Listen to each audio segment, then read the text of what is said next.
Good morning, everybody. How are you? Seems funny doing a bucket hat video when we hardly have the weather for it, but I'm remaining hopeful that the weather will come and we'll be very grateful of having a bucket hat. And who's to say that it has to be in like colourful cottons like this? So you see the dog just sneaking past. It could also be in like thicker fabrics. I'd probably suggest you did a thinner fabric first just to get used to the pattern. And then you could try any fabric you like. So I'm just going to come in the chat actually. 2 seconds. I think I just press this button. 2 seconds. I don't know how to write a comment actually. I might have to do it afterwards. Anyway, I've got a pattern that I want to share with you. So I'll pop that in after I've finished. But basically it's a website that I found. It's a free download. You know, you can't sell hats or anything like that. But it's called, so look, Waves and Wilds. So if you can't find the link or when I post it later, you can literally just put it on Google, Waves and Wild bucket hat, and it will be the first search. It's a very popular pattern that you can download for free, and then you'll be off. So some people are a bit scared of downloading patterns and having them turn up at your printer like this, but honestly, it isn't too scary. There's a few things to make sure that you don't make a mistake. For instance, in the instructions first, it will explain how to print the pattern. They actually have quite a detailed explanation of how you can print it so that you don't get all the sizes, that you just get the size you want. I don't actually bother with that. I think the lines are quite clear. So I just print out all the sizes at once. I think that's totally fine for this pattern. You then, when you do print it out, as long as you follow their instructions where you have to print out at 100% of the size, you then just need to take a ruler and just double check that this measures 1 inch or this here measures 2 centimeters. If it doesn't, then you have a problem. All right. And then you have to go back to the instructions and double check that you did everything correctly and maybe tinker with your printer a bit. It's no point carrying on. So always, whenever you print off a pattern, I don't know that I've ever known it not to be there, is some sort of little grid that you can just double check with a ruler and make sure that you've printed it correctly before you carry on. I often even, like, especially if it's more pages than this, I just print off the page that shows that first before I obviously print off the 17 pages or whatever that are required. And then putting them together is quite easy because they've all got these little circles in the corner. This is a particularly good one. So you just have to, I'm going to skip actually, I've blue-peated this quite a lot. So here's one I prepared earlier. I've stuck it together so that the circles and the lines are all complete, so everything matches up. I've just used a bit of sellotape, a little bit of masking tape, things like that work as well. And you just want your full pattern printed out to size like so. Now you can see this pattern that they give you. It starts from what age? A newborn to 3 months, and it ends at extra large adult. So there's about 10 or 12 sizes in between, which is great because I do think having a hat that fits is really important. So the little ones, let me just find you some examples. This I think was a like age 1 kind of hat. So that's kind of a nice cute little mini hat like that. And again, I'd probably suggest if you're newish to sewing or this is kind of quite difficult for you, you know, it's a bit harder than what you're used to, just stick to making a bigger hat first because everything's a little bit harder when it's smaller. We've done Welsh versions of them where we've added webbing around the outside, and then we found these cool little Welsh logos. Had a go at those. These are some of my earlier drafts. I'm not very happy with these. I kind of keep these for demos, but I'll explain what I did wrong so that you don't do that. Yeah, and I think that's it. But yeah, I've made loads of them because they're great. And then the great thing is with them, obviously, is that they're reversible. So you can wear them one way and then you can put them on the other way. So you can go plain and patterned, or you can also have all the different panels in different colours as well. Totally up to you. All right, so when you cut out your pattern from here, you obviously have 3 parts. This is the top of your hat. You just need 1 of those in each colour. This here is like the side of the hat, this bit here, and you need 2 of each colour. And then this big curvy thing is the brim, and you need 2 of each of the colours of those. So I just cut it from the paper, pin it to my fabric like I've done here. Let me just lower this now. I think you don't need to see me anymore. My hat. Let's get sewing. So I would have pinned it to the fabric. If you've got a pattern that you specifically want to see, you may want to do 1 at a time. But if you're happy like this one, where it's denim, I've cut both at the same time, like so. All right. the grain line. So the grain line is the side, kind of the edge of the fabric that ideally should be done that way. I don't know that it really matters for a hat, to be honest, but I guess it depends on if you're what sort of fabric you're using. The same for this one here, like things like grain line there make me laugh because it kind of doesn't really matter because it's a circle. Anyway, so one of those and then two of the brim, like so. All right, I've just realised I've chosen a terrible fabric to demonstrate with because it's quite hard to see which is the front and which is the back, but hopefully you can see that this nice brighter blue is the front of the fabric and this lighter blue is the back.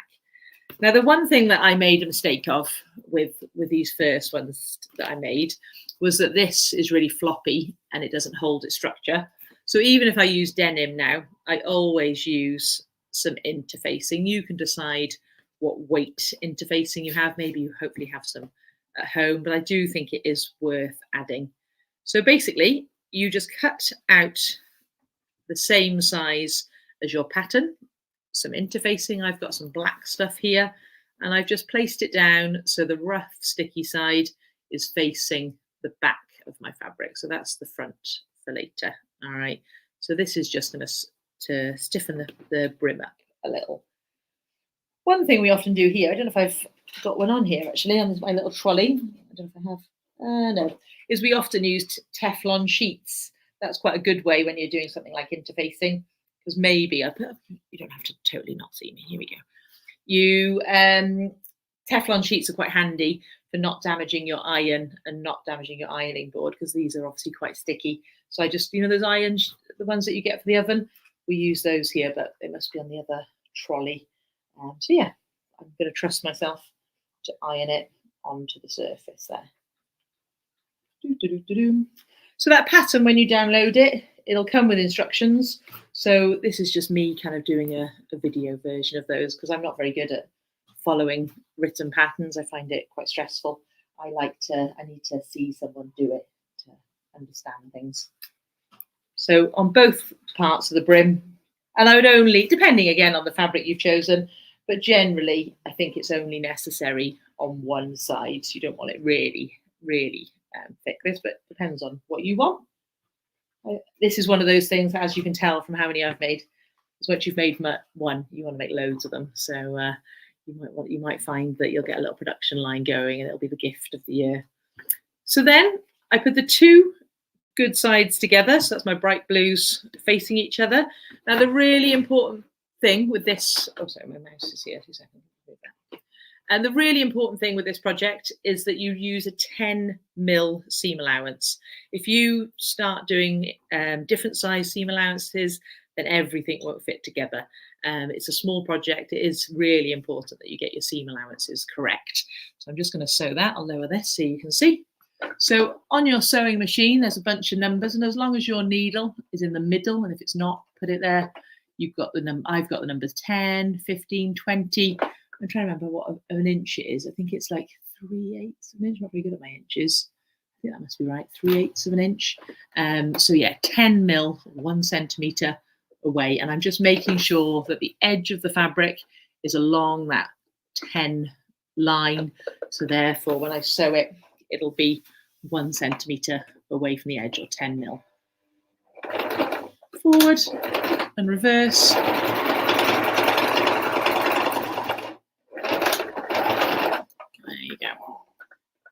All right, so the edges I've just sewn together then is this big brim smiley one, and then I've just sewn those two together. I'm about to do exactly the same on the other side. I've just noticed my interfacing is actually a tiny bit bigger than my fabric. The interfacing obviously doesn't matter. The fabric matching is the important thing. So in fact, I'm just going to put a pin. I'm being a bit naughty not putting pins. I'm sure you would be better behaved than me. I've just found my scissors. I'm just going to, where are they gone? There. I'm just going to trim off that interfacing because it's going to confuse my vision as to where the edge of the line is. So now the edge is even. Okay. So I'm just doing a bit forward and reverse and then sewing it all the way to the end. Cool. Nice. All right, so I've got my little smile, and that's going to become, when I open it up, the brim that goes around my head. The next one to do It's going to be exactly the same with these two, so no interfacing required on these. Let me just come back in a minute. No interfacing required on these, but just beautiful sides, the right sides facing each other. Pop some pins in there. All right, and then sew the sides of this down here and down here. You would then also be doing this for your other colour. So I'm just going to do one side today because I've got some half-made ones already. So you would be doing exactly the same stages for your lining, or the other way around.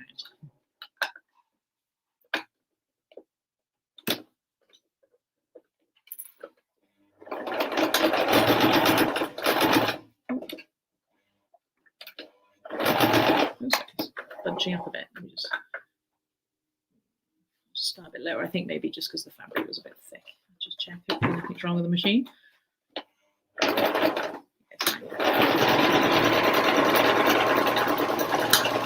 Okay, so now the side of my hat also is done. So this would be a good time. This is a kid's hat.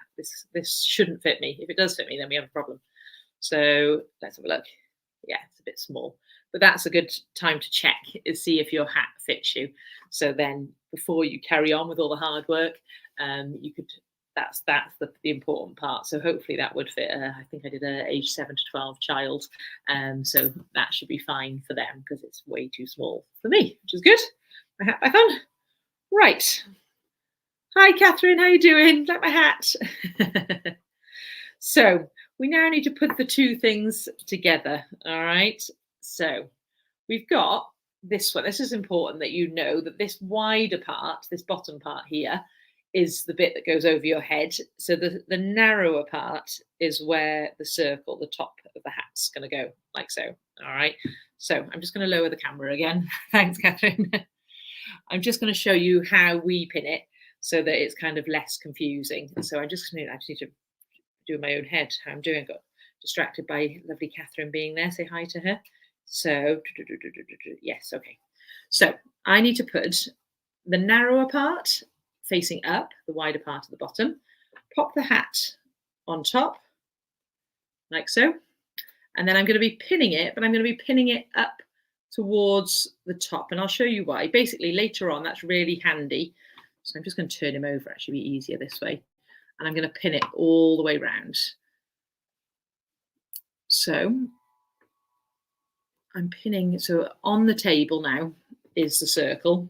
And then in my hand is this opening here is the wider part. The reason I like this way is that it's quite easy to sew it afterwards. You could have done it the other way, so don't worry if that little random demonstration didn't make any sense. But you'll see when I get to the next stage why I opted for this way, because I find it's quite good that you can do something as I will show you in a sec. Split the seams as you pass them, so that just means opening the seams so you're not going through a big bulk of fabric all at once. And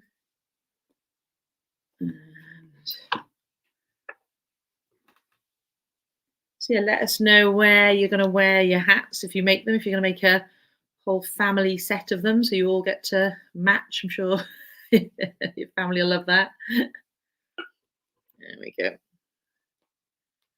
Now if, like already, can you see I've got a tiny little excess there, like it's so miniature, but the problem is when I sew around it now, that is going to definitely fold over, and then I'm going to have a little like a little bump in my hat.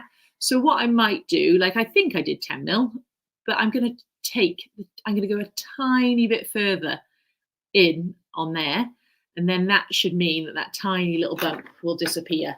So don't be afraid to tinker with the pattern a little bit. It is quite important. You will be, you don't want a little crease. That's the problem with the hat. Everything is visible. So I've just gone a little bit inside, and I'm only just going to do the beginning bit. I'll show you what I've done now.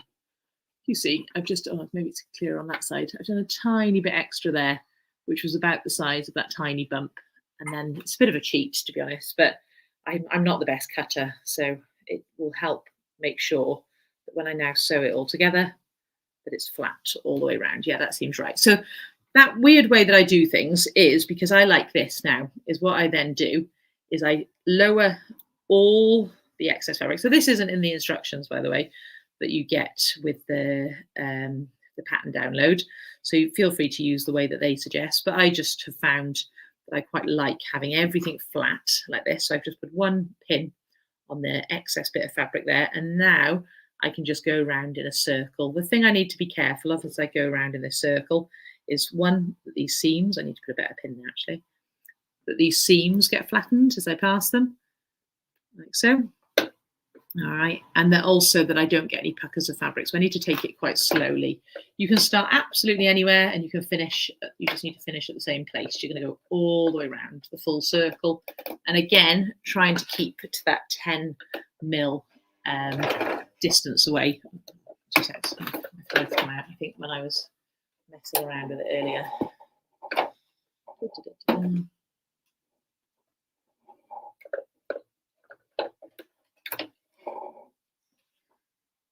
There we go.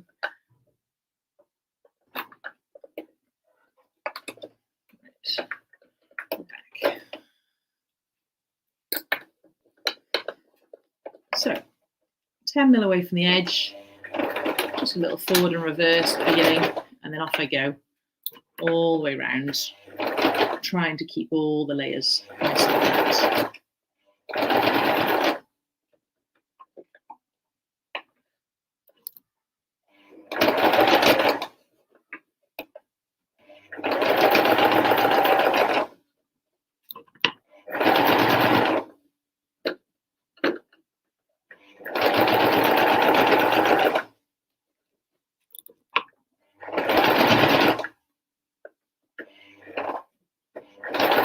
So you'll notice I'm constantly just tweaking the fabric, making sure that what goes underneath my presser foot is flat.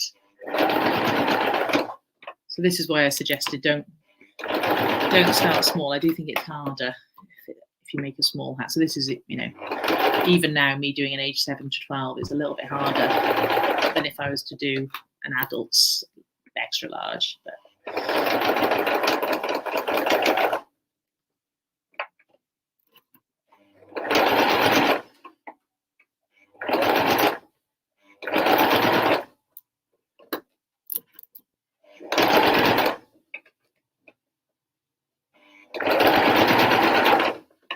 there we go, almost there.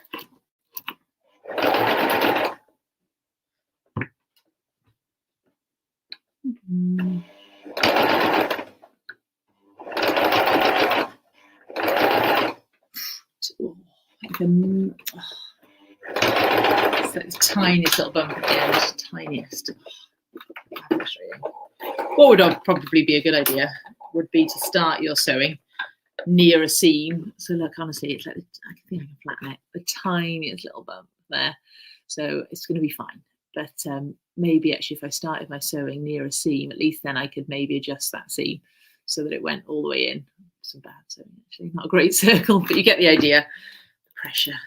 So what you can do then is you can do a few little snips in the excess bit here. That's called like easing it in. So just do some little triangles, and that'll just mean when you turn it the right way round that it'll be nice and round. There won't be bulky bits, so you can do a little bit of a better job than me. I'm doing like wavy lines, but you can do like proper triangles. And I'll just make your flat hat less heavy. So I've just done some little zigzaggy lines. All right, and then you can turn it the right way around, and hopefully you have something that kind of is like a little kind of fez hat for now. So it's just the top bit of the hat. And again, just double check that it all fits you, and then you can carry on to the next stage. So the next stage is to now pin your brim there. Okay, so just again, goes, I think around it goes. We want good sides together. Yeah, all right. So I put the good side, the donut facing up, and then I'm putting the hat. Oh, I just had it then. That's right, isn't it? Yes, yeah. So putting the kind of the fez hat, the open edge, onto the inside edge there. I'm matching up my seams as I go. So I've got the hat, good sides facing each other by there. I'm going to put the pins, so just to make it more confusing, on the outside here. I just needed to visually see that I'm making a hat. All right, sorry about that, just haven't made one for a while. So opening up those seams on both sides, and again, start pinning all the way around the circumference.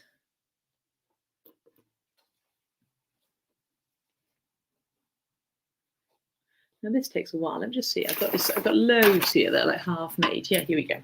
Here's one I prepared earlier. This one is the lining. So let's get this one done for you so you can see what you're doing.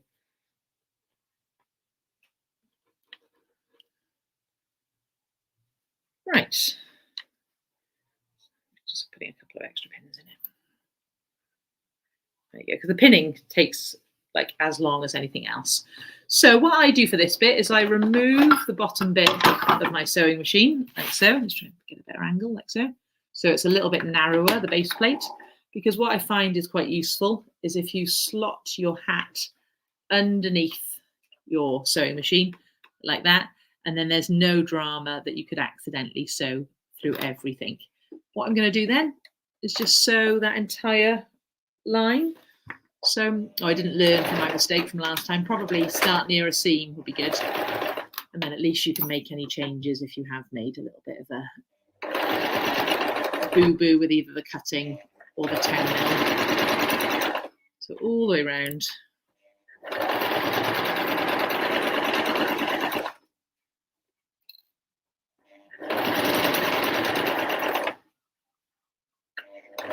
And again, not the fastest bit of sewing because you need to constantly check that the two bits of fabric are dead flat on top of each other. And ideally, obviously matching, like the edges are matching up nicely. As soon as you get a bit lazy with that, then you could have a problem down the road.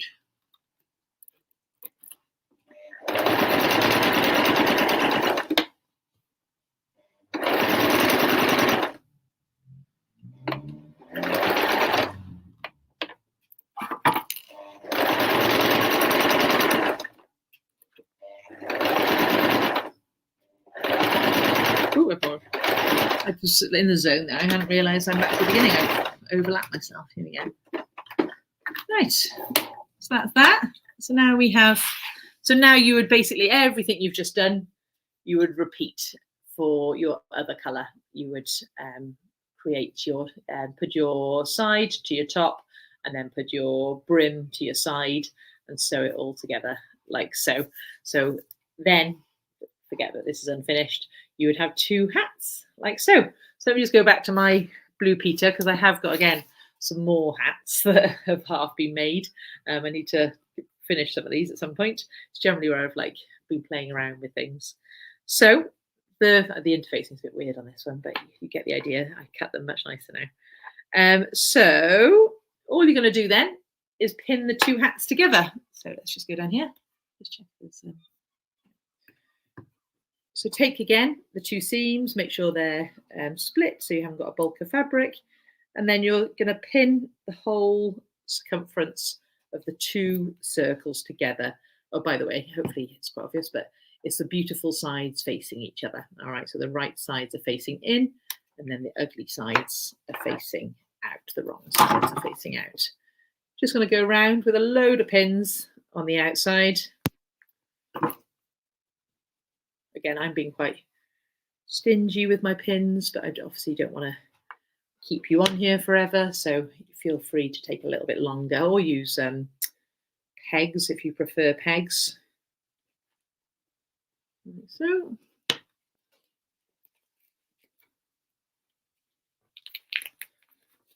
I hope these are matching hats actually. Those seams don't match. They've been sat in the drawer for ages. I just assumed they were matching. I know one's much bigger than the other, is it? Oh yeah, one is much bigger than the other. They're different size patterns. Right, I'm just going to pretend this bit, 2 seconds, and I'm going to show you what to do. It's fine. This is the easy bit now.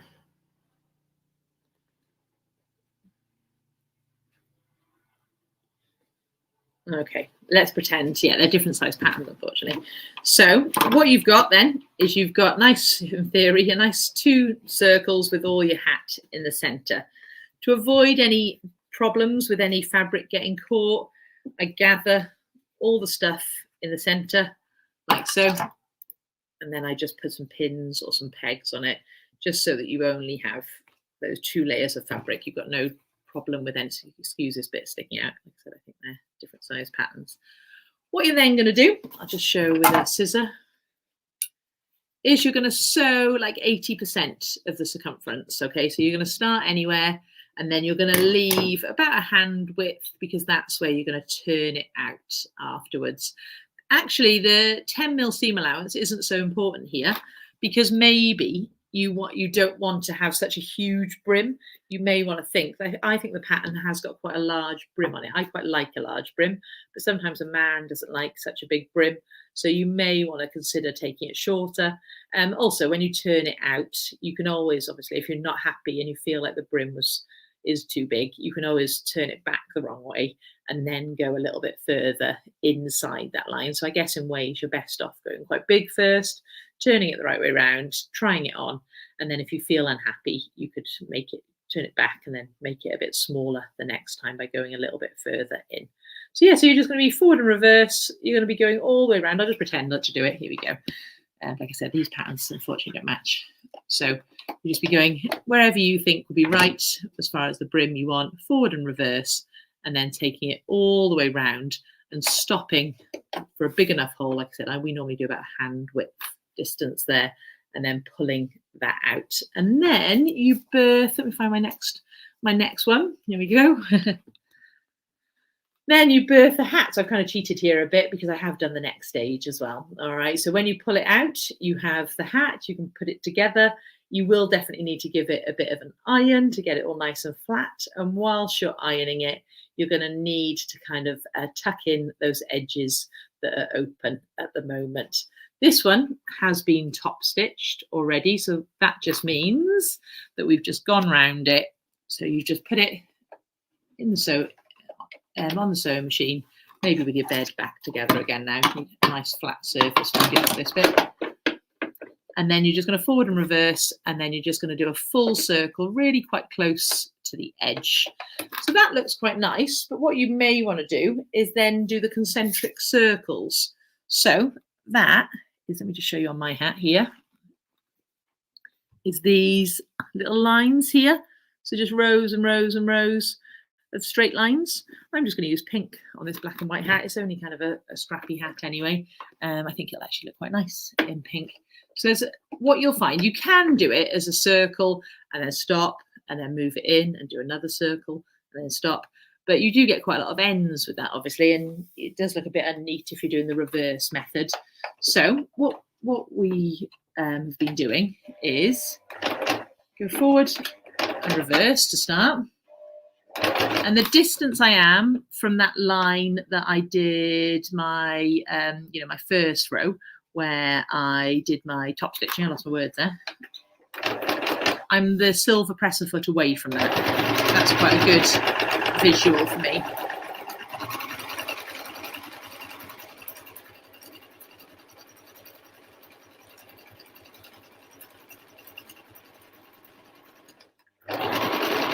Again, I'd suggest going much slower than this. This one has been quite well ironed, so it's quite easy to follow.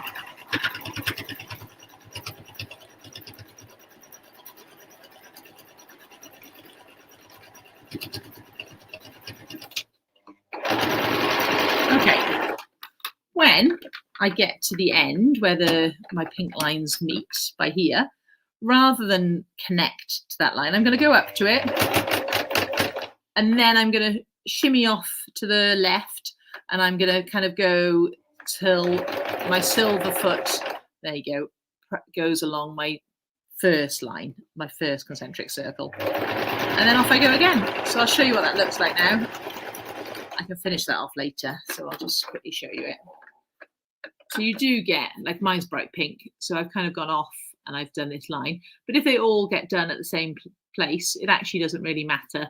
It kind of looks quite neat, I promise. This isn't a very good example of it looking quite neat. Oh, there's a bit of thread stuck in it as well. There you go. But it is a lot easier than kind of stopping and starting at the end of each row. And then you can do about 3 or 4 rows of that. Just be careful that the hat doesn't get caught. So you may even want to pop some pins where the 2 hats meet to make sure that the fabrics don't slide underneath, and kind of you turn your hat over and you've realised you've gathered a load of fabric by there. So maybe before you start, pin the 2 hats together in the centre, so that all that you have out here is the brim. And I think that's it. I'll have a quick look, see if there's any. I don't think there's any questions. I'm having, like I said, it looks okay down here. So yeah, if you do have any questions, do let me know. And I do come back and check the chat, and then I'll go on to Facebook now and I'll post the link to the pattern if you do fancy giving it a go. But like I said, yeah, feel free to start it with like some old fabric, because it is a bit fiddly, and then jump in and make a nice one after that. I think you'll enjoy it. It's a good project, and it takes probably I could probably do them now from start to finish in about an hour, 90 minutes, something like that. So much more enjoyable than going to the shops and buying one. All right, have a good afternoon, and I'll see you again in August for painting a tropical scene. So I'll see you then. All right, have a good day. Bye.